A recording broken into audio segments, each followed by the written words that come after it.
இறைவன் மிகப்பெரியவன். பயணம் கிளம்பும்போது தொழுகிறதுக்கு இடம் எங்கே கிடைக்க போதோ என்னமோ, ரெஸ்ட் ரூம் இஷ்யூஸ் எப்படி இருக்கும், இதெல்லாம் நிறையா கேள்விகள். ஏன்னா நாங்கள் பயணத்தில் எங்களுக்கு இருக்கிற பெரிய ரிஸ்க்கே என்னென்னா, நல்ல ரெஸ்ட் ரூம் கிடைக்காது, தொழுகிறதுக்கு இடம் கிடைக்காது. ஆனால் இன்றைக்கி மாஷா அல்லாஹ் நான் ஒரு மகாராஜா உட்காந்துருக்க சேரில், கேரளாவில் அரண்மனைகள்லாம் பார்த்த மாதிரி ஒரு அரண்மனை சேரில் உட்காந்துருக்க மாதிரி நல்ல ஜம்முன்னு உட்காந்துருக்கேன். இங்கே பாருங்கள் அரண்மனை பொருட்கள்லாம் இருக்குது. இந்த பக்கம் பாருங்கள் மகாராஜா சாயிற சேரு, அது பக்கம் பாருங்கள் மகாராணியோட கண்ணாடி, எல்லாமே அரண்மனை செட்டப்பில் எனக்கு கிடச்சிருக்கு. ஏன்னா மதுரை மேலூர் தாண்டி வரும்போது இப்படி ஒரு கடை எங்களுக்கு, அங்கே நம்ம முஸ்லீம் சகோதரர்கள், அப்போ அவங்கள்ட்ட பேசும்போது தாராளமாக தொழுகுங்க அப்படின்னு சகோதரிகளுக்கு தெரிஞ்ச கடை, கூட பயணிக்கிறவங்களோட அப்புறம் திருப்ப வந்துட்டு இங்கே தொழுதுட்டு சுபஹானல்லாஹ் எல்லாமே பாருங்களேன்.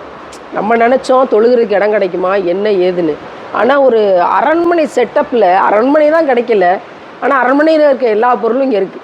அந்த மாதிரி காட்சிகளெல்லாம் பார்க்கும்போது கொஞ்சம் சந்தோஷமாக, உள்ளத்துக்கு குளிர்ச்சியாக, இறைவன் வந்து நாடிட்டான்னா ஒன்று அரண்மனையை தருவான், இல்லை அரண்மனையில் இருக்க ஜாமான பூரா தந்துடுவான். சுபஹானல்லாஹ் ரொம்ப அழகாக இருந்துச்சு.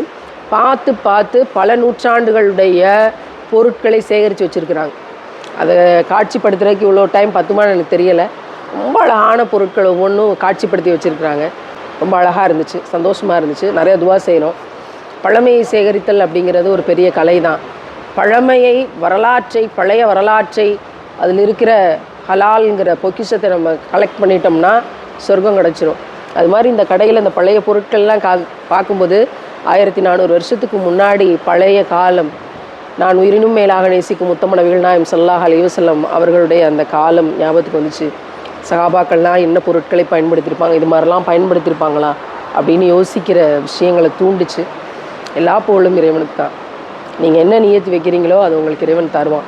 ஒரு தூய்மையான தொழுங்குமிடத்தை கேட்டீங்க, ஒரு அரண்மனை செட்டப்பில் இறைவன் தந்தான். பார்த்தீங்களா, சஹாபாக்களை நினைவூட்டுகிற காலமாக, உத்தம நபிகளாரை நினைவூட்டக்கூடிய இந்த பொழுதாக இறைவன் ஆக்கி தந்தானே, இதுவும் கூட ஒரு அத்தாட்சி தான். நீங்கள் அல்லாவுக்காக வேலை செய்ய ஓடுனா அல்லாஹ் உங்களுக்காக எல்லாத்தையும் தயாரித்து தருவான்.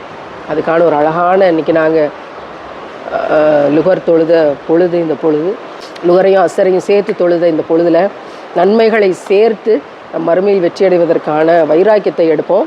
வெல்கம் ரமலான்.